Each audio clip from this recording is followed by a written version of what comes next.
to Tuesday Daily Delivery. I'm Michael Rand. Glad to be back with you again for another day. Hope your week is going well so far. Hope this podcast helps you have a good week as well.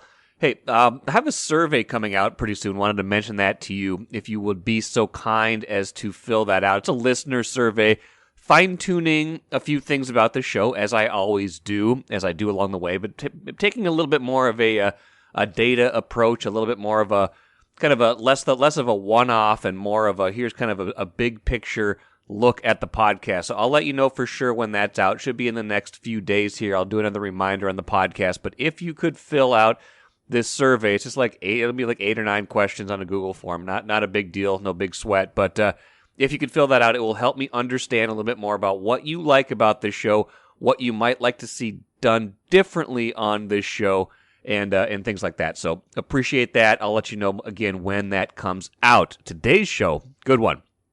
Sarah McLellan from the Star Tribune covers the Wild. Will be with me here in just a few minutes.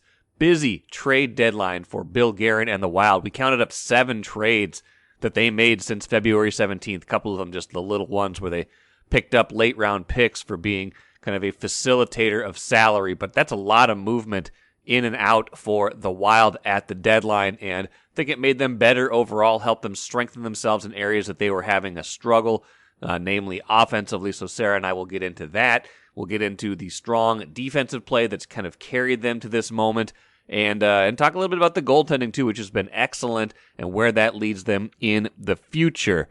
We'll also get a little bit later on to the Mike Conley Jr. effect with the Timberwolves. Interesting quote from Chris Finch that I saw from our Chris Hine.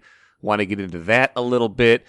St. Thomas men's basketball season ended on Monday night with a loss to a very good Oral Roberts team. So let's check in on them for a minute and talk about that team and its season and relative to expectations and relative to this market, what they're carving out as a college basketball team in the Twin Cities. First, though, what did I miss?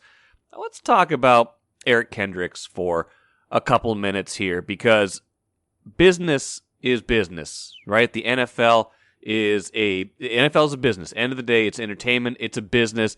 The teams in this league, the league itself, is in this to make money. You don't make bad business decisions and keep making as much money as you normally would. If you pay a player like Eric Kendricks, although I'd argue that he's not the extreme case of this because he's not all that old. He's not all that deep in his career at 8 years. But if you make the wrong decisions on enough players like Eric Kendricks, your business goes bad, because then you're paying players that are maybe not as productive. You're paying them a lot of money because they've been in the league for a long time, and then you start losing and fans stop showing up, and it's bad for business. So releasing Eric Kendricks on Monday, the first of what we presume are many business decisions this offseason for the Vikings, makes complete sense, right? I think we all saw this potentially coming. If not Kendricks, then pick from any menu of veterans on the Vikings, a lot of them defensive players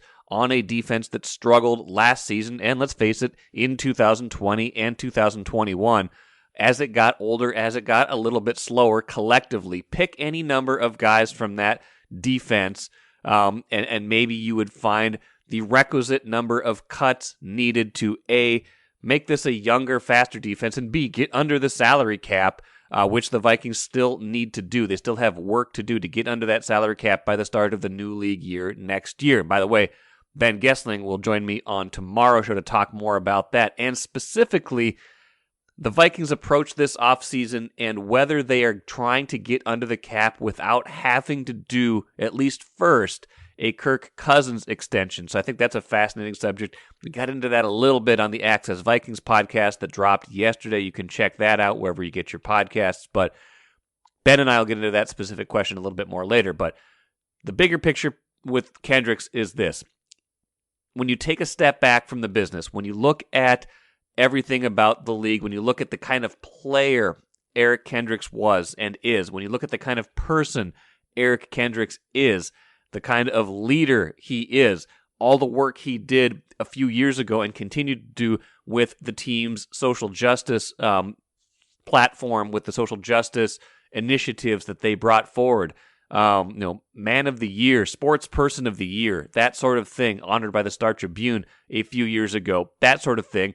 If you can remove the business from it and just look at Eric Kendricks, the person, look at everything he stands for, look at what you would want in a player on a team, then you step back and say, man, this system kind of stinks. It stinks that a player like this gets to a point in his career where he's still useful, but he's suddenly too expensive or deemed too expensive, in the wrong place at the wrong time, a symbol of a defense that failed last year, someone who, admittedly, looking at him play, has lost a step and then has to go. Like, that just doesn't happen in average, normal jobs. And I get that professional football is not an average, normal job, but it just, when you take a step back from it, it just stinks. It stinks that a player like that is let go, because you would want a player like that in your organization in any other realm, in any other normal realm, for as long as possible. So I just wanted to take a minute, a step back. We're all going to go back to dissecting the cap. I've been on Over the Cap, just looking at, what roster cuts can we make? What does this look like if you cut this person, restructure that guy? How much cap room do they then have? Things like that. I'm going to go back to doing that at some point, because I understand that's how the league works. I understand that's part of the job, and it is kind of interesting to see how this all fits together. But just in this moment, let's take a moment and say, man, it stinks that it has to be this way, or it stinks that it is structured this way. It stinks that the business is set up in a way that can't reward someone like Eric Kendricks for longer than 8 years of a career, and that is just too bad. And Kendricks will be fine. He'll get another job. The Vikings' life will go on. You'll keep cheering for them. This is going to happen a few other times this week. Players that you've seen for a long time playing for this team are not going to be on the team anymore, because that's the point that they are at in their organizational trajectory. That is just the nature of how this works. And all I'm saying right now is, man, wouldn't it be nice if it didn't have to be that way, even if we understand that that is the way it is. Take a playcation to Mystic Lake. With 24/7 gaming, the good times never have to end. And you can satisfy your cravings at our restaurants and bars. Or relax in one of our luxurious hotel rooms. Those that play together, stay together. And don't forget to join Club M, so you can spark new memories and bask in the rewards along the way. Follow the lights to Mystic Lake, where every day is play day. All right, I'm happy to be joined by Sarah McLellan, Wild beat writer for the Star Tribune. It's been a little while, Sarah, but we were just saving up all the trades. I counted them up, and I'm sure you are well aware of this. Since February 17th, I believe, and a couple of these early trades were essentially procedural, got some late draft picks, Bill Guerin did. But Bill Guerin made 7 trades, Sarah, from February 17th until the end of the trade deadline late last week. That's a lot of activity. Certainly changed the roster, gave them more options, especially offensively, for a team that has been struggling to score goals even as it wins, at least gets a lot of points lately, a lot of close games, but a lot of wins lately. Sounded like he was even a little surprised that they were quite that active. What did you make of kind of big picture? And then we'll kind of go through some of these individual moves. What did you make big picture of all the activity? I think it was activity that was very much indicative of the team's play these last few weeks and the turnaround that we've seen on the ice, because these clearly were moves of a team gearing up for the postseason, bringing in, potentially more scoring depth, even adding another defenseman with that offensive dimension to his game. This was a team that really looks like it is, like I said, gearing up for the playoffs and just looking at how else it can complement what's already been these last few weeks a very successful team. And if you recall, coming out of the All-Star break, this team was sputtering. This team looked like could be on the brink of a snowball down the standings, and instead, pulled a U-turn and is now, on a season-long 9-game win streak. So it's been very effective, I think, for them on the ice to get in this rhythm. And I think Bill Guerin's moves just kind of reinforce that, endorse, obviously, the progress, because now this is a team that went from kind of on the bubble in the Western Conference playoff picture to legitimately contending for not only the top seed in the Central Division, but essentially then the top seed in the Western Conference. So these were moves, I think, that just kind of bolster what this team was probably looking for to get a little better. They've been so solid defensively, but clearly goals have still been tough to come by at times. But again, it's help for the present, but not at the expense of the future. Bill Guerin didn't trade away any first-round picks, any second-round picks. I think this still was a team that had a very clear shopping list, and they clearly stuck to that. So they were able to bring in help in the interim, but obviously still being very conscious of the future and the cap crunch that's coming with the Zach Parise and Ryan Suter buyouts about to escalate again in the offseason. So in that sense, having that mentality of keeping an eye on the present, but also being mindful of the future, he was still able to accomplish, help for the present team without sacrificing and compromising what could still be, some interesting times ahead for the team to navigate this budget. Yeah, and I thought that was pretty important. And when I added it up, it was basically net neutral in terms of draft picks when you account for the Greenway trade and the other ones they got. I mean, they lost a third-round pick, 2 fourths, and a fifth. They lost a couple players in minor league players in those deals, or rights too, but a third, 2 fourths, and a fifth out, and they got in a second, a fourth, and 2 fifths. So basically, kind of essentially even with the draft picks, and that's pretty impressive in terms of how many different players they were able to add getting 4 players at the NHL level. Now, one of them's still hurt. We probably won't see him for a long time, but only one NHL player going out, and that's Jordan Greenway. That felt important to me as well. Do you feel like some of this, and I didn't hear all of what Guerin had to say, do you feel some of this was he looked around at the West and at how the Wild was playing and said, maybe there is a chance, maybe there is an opening this year that there's a lot of good teams, but maybe not one great team in the West, and they could compete this year? I think his mindset was more just that he wanted to help this team if he could. And I think it really just, again, depended on the prices. And, you go back to the lead up to the trade deadline, and when it got really busy, you saw some of the price tags in the marketplace, and it kind of looked curious if Guerin would even be able to get into the shopping spree because first round picks were going around, and it just looked like very steep prices to pay even for, potential rental help. And so I think the fact that he was able to maneuver and still bring in, like you said, 4 players, while only subtracting 1 bona fide regular roster player from this team, obviously speaks to the staff's ability. But I really think that was just was that internal focus of what can they do to make this team better, but without mortgaging the future, because those assets down the road are still just going to be so key to this franchise. So I think it was more about them and their situation,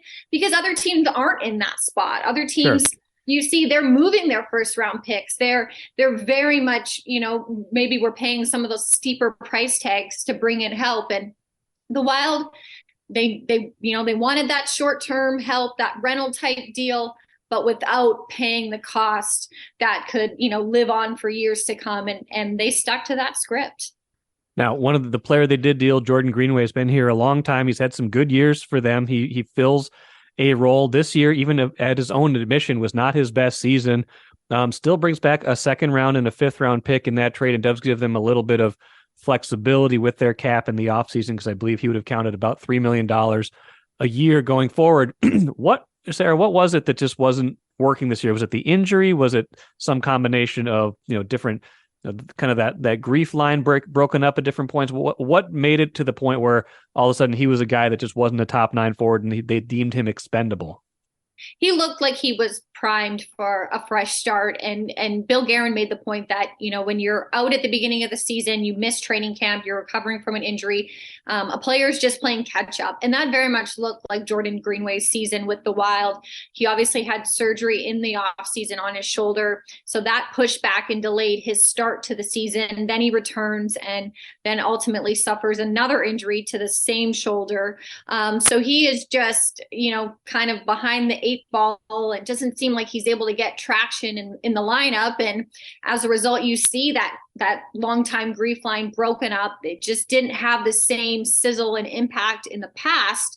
And really, when that line was going, all three players just looked like they were at their peak and rolling. And it was such a force for the Wild at both ends of the ice, not only as a shutdown unit, but a trio that could generate offense. So then you have players, in different parts of the lineup and, him bouncing around in different roles. It just looked like he was ready for a fresh start. And he obviously gets that in Buffalo in a situation, it sounds like, where they could use what he brings. And that's still that size, that ability to be a presence in front of the net along the boards.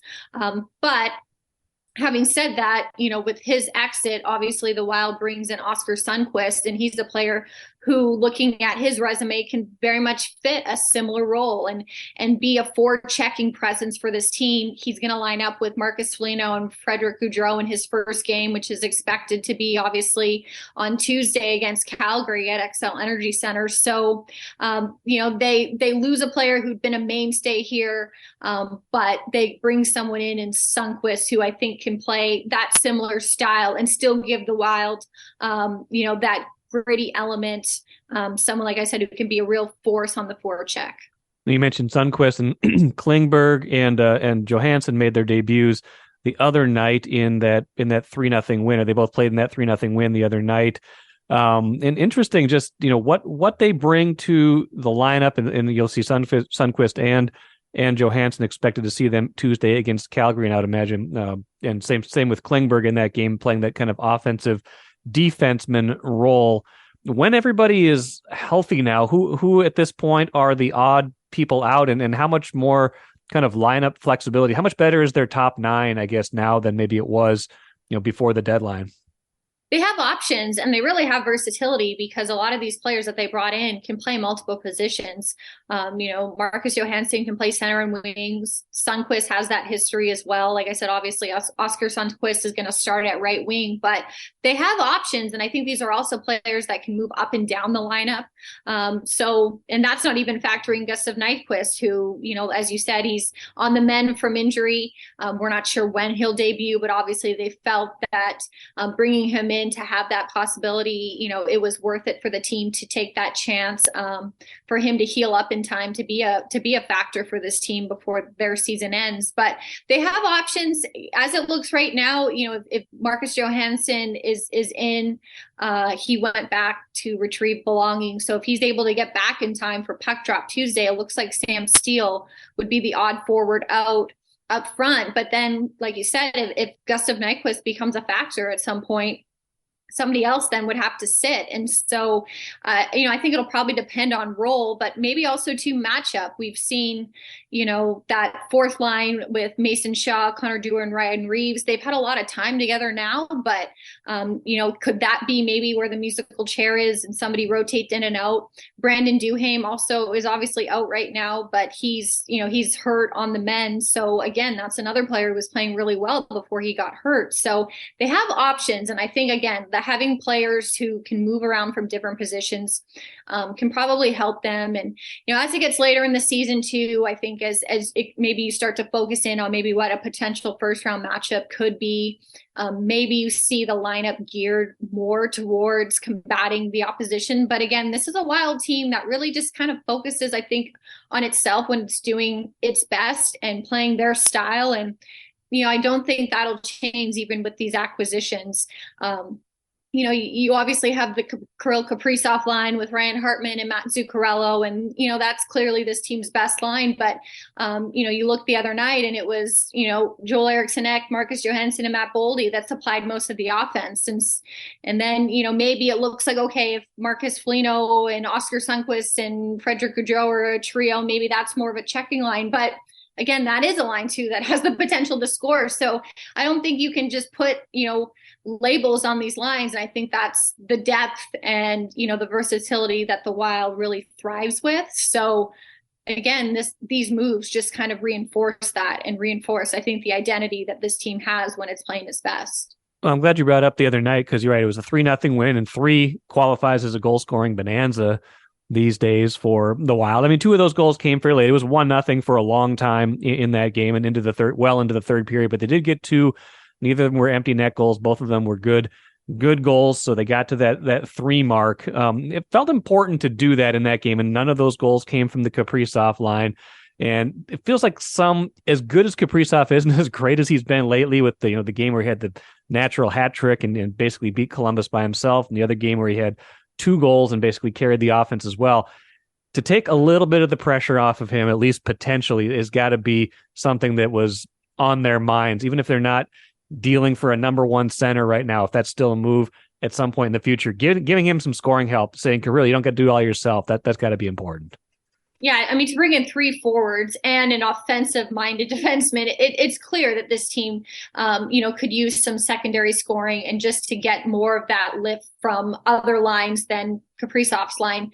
You're right. That was only the second game out of the last 4 that he didn't supply all of the offense for the team. So, having some more players start to contribute. I think it's 5 different players that have capitalized over these last, handful of games now, besides him. So they're starting to get production elsewhere. And I think, it just makes the Wild a more difficult matchup to handle. Obviously, Kaprizov is a world-class player. He's a superstar. He's on the brink of 40 goals for the second time in his career. He's going to find his opportunities. But when he is not the only player that a team has to focus on and the only line that a team needs to shut down to have a chance to win, it just speaks to then the depth and really improving this team and having it have a chance to get more than 1 or 2 goals a night. They usually don't need more than that with the way they've been playing defensively and their goaltending. A lot of 1-goal wins. But still, as you get into playoff time and the matchups get magnified and it becomes more of a matchup type game and getting top pairing defensemen against the top lines and just kind of chasing those matchups, having, more than 1 line going is going to be key. And you're starting to see that with the performance of Eric's X line in Calgary. Those 3 starting to look like they're building chemistry. It really only, I think, bodes well for this offense's potential after some lean games. Yeah. And you're right. I mean, they haven't. What was probably nice for Bill Guerin is that they made it ample, not just by winning, but by winning the way they were. It's like it was very clear what they needed, but they were still getting the results because, like you said, the defense and the goaltending has been so good, and particularly Gustafsson. I mean, my goodness, we've talked about him a couple times already, but he just keeps getting better, and looks like he's getting the start again Tuesday against Calgary, or at least is scheduled to get the start against Calgary. Have we seen a wholesale shift yet between him and Fleury? Do you feel like there's been a change at all? I mean, Fleury's been playing very well lately too, so I don't want to say he's necessarily fully eclipsed him, but I just keep having this thought exercise. Like, if the playoffs started tomorrow, if I was the Wild, I would want Gustafsson in net just with the way he's playing, even though Fleury is this 3-time Cup champion, future Hall of Famer, and is playing pretty well lately. That's just how good he's been. That'll be the interesting decision, and maybe what happens the rest of the regular season will start to point at what direction they would ultimately go. But they've both been playing well lately too. Yes. See the shutout on Saturday for Gustafsson, but Fleury has won his last 3 starts. So I think they'll both continue to get their minutes and their opportunity to continue their respective runs. But yeah, I think with Gustafsson, what's really stood out to me is just his pedigree in net and his technical base. And there was a sequence early in that game Saturday. Obviously, he ended up posting 31 saves for a shutout, but a puck just hit him. It just hit his left pad. He didn't have to react, and he just was in the right place at the right time. And even he said after the game he felt like the puck was bouncy and he didn't necessarily feel great, but he got into a rhythm because pucks were hitting them. And I think that just speaks volume about his game, about his style, and a style that suits the Wild. It's predictable. And I think that is what the Wild's defense is predicated on, is that simple style, being in the right place, boxing out, getting in front of shots when they can. I think it's really been, obviously the play in front of the crease in Gustafsson's performance. They've gone really hand in hand this season. And so it's worked out well. He's been pretty airtight back there. Yeah. I think 2 goals or less in 20 of his 27 starts. If you think as a team, you're only giving up 1 or 2 goals. And if you can get to 3, that's a pretty good recipe for success. And most times they haven't even needed to get to 3. There's been a lot of 2-1 wins lately. So I think if they can continue that, that will really set them up for some momentum going into the playoffs. You wonder, okay, they make all these offensive acquisitions. Is it going to be this big jolt for the offense? Maybe, but if they keep winning 2-1, 3-2, 1-0, I think that's right up this team's alley. Yeah. Because I think the longer they stay in these types of games, I think it bodes well for their future success, especially in the playoffs, because it'll already kind of feel like playoffs, right? Yeah. 1 goal, 1 play is essentially deciding their games right now. And I think learning how to navigate that pressure, learning how to handle those situations, I think that shows great growth for this team. Because if you think of last season's team, they scored their way out of trouble, right? Yes. They had to win 6-5, 5-4 a lot of times to be able to have success, and they did. And it was fun. It was tons of fun, but it was not sustainable. Entertaining, most goals and franchise history. But come playoff time, when it got tougher and it just really compressed like playoff style does, they weren't able to hold up against that. And you really saw kind of some of what they kind of called the game management and how to get through a game and how to piece together a win. That's where they faltered, and now they aren't.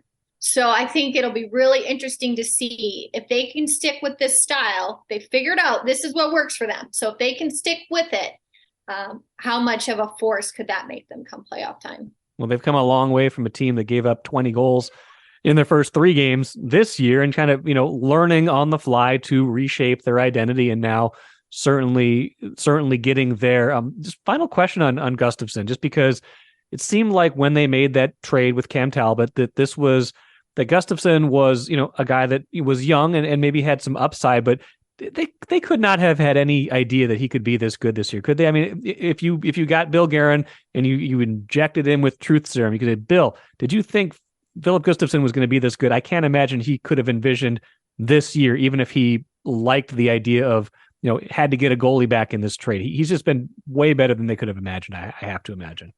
I think there were some underlying statistics there that kind of maybe pointed to a goalie that would benefit from more opportunity, which, and a fresh start here in front of the Wild with their system.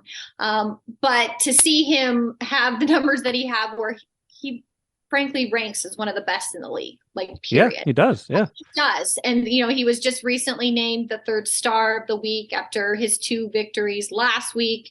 3rd star recognition. He really has come in and shined.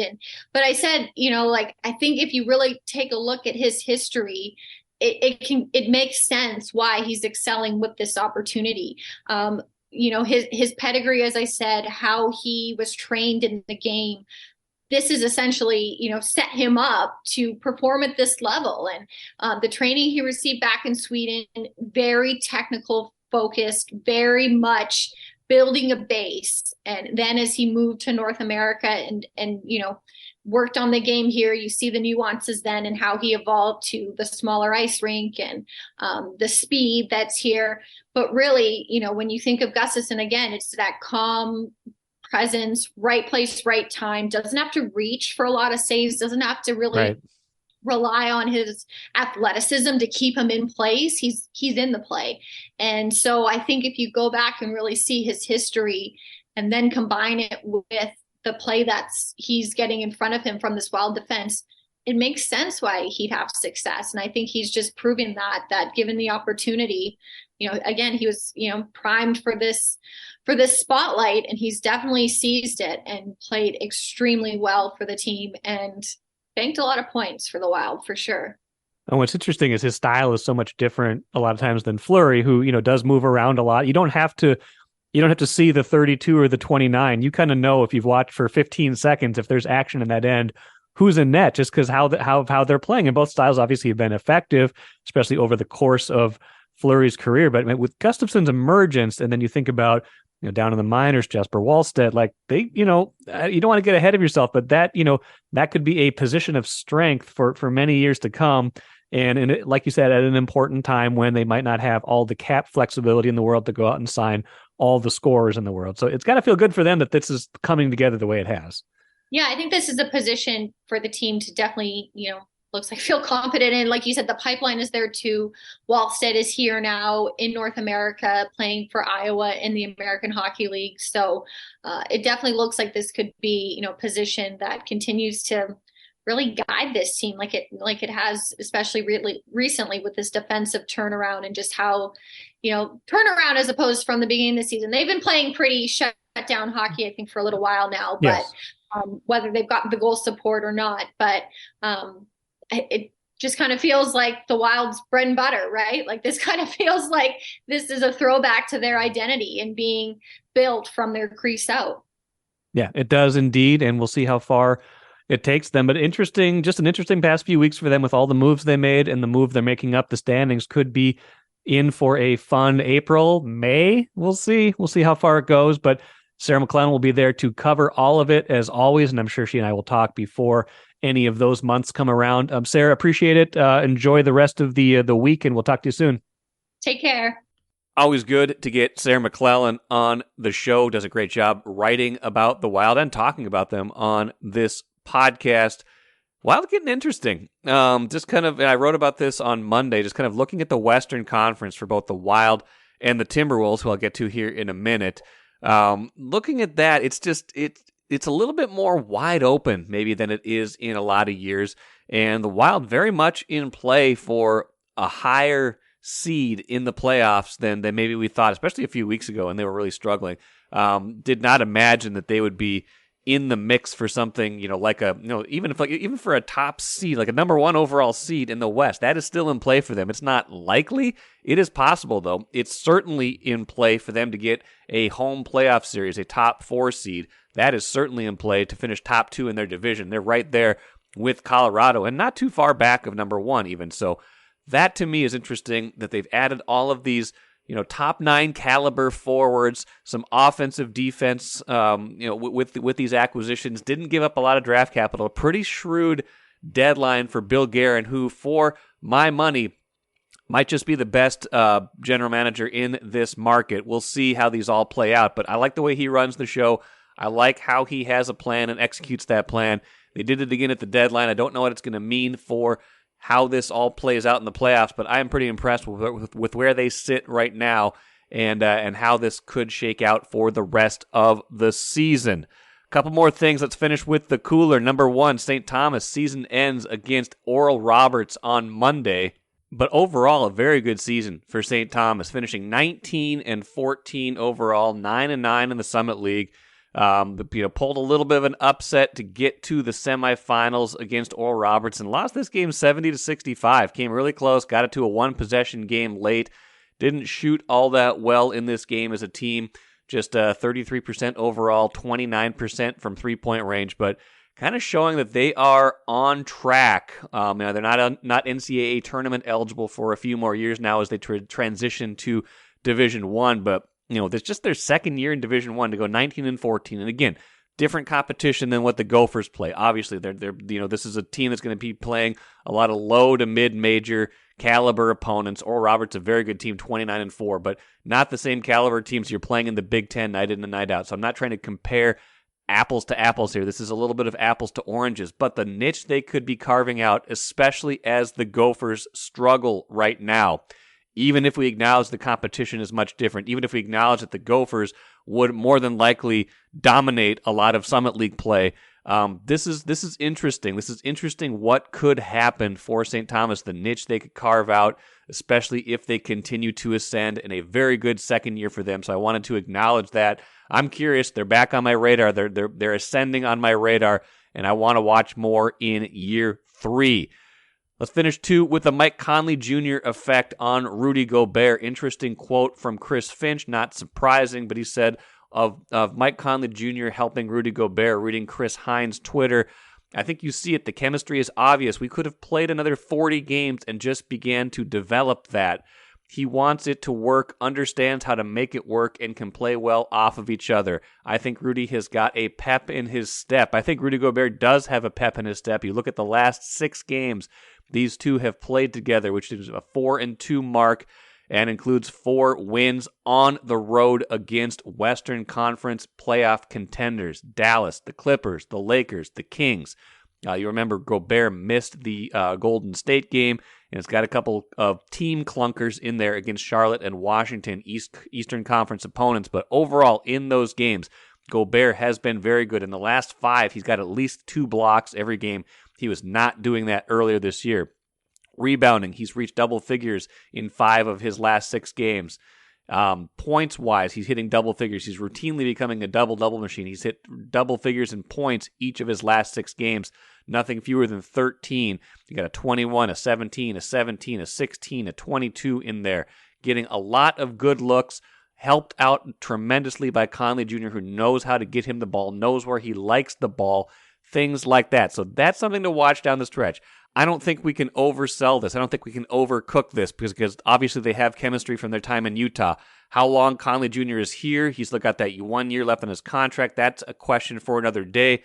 How another point guard other than Mike Conley Jr. and other than D'Angelo Russell might mesh with Gobert is another good question, but we are seeing more of that potential unlocked from Gobert. We are seeing a happier player, a more thriving player since Conley Jr. arrived. I don't think that's any understatement. I think you can see it, and you can see the statistics lining up. So that has got to be encouraging for the Wolves, unlocking some of this potential from Gobert, the guy they staked so much of their future to. And if they can continue to get that, maybe, just maybe, this trade won't seem so lopsided in the future. That'll do it for me today. Like I said, Ben Gessling coming up on tomorrow's show. Wolves and Wild both play tonight, so should be some good stuff on that as well. Thank you so much for joining me here today. Back at it again tomorrow.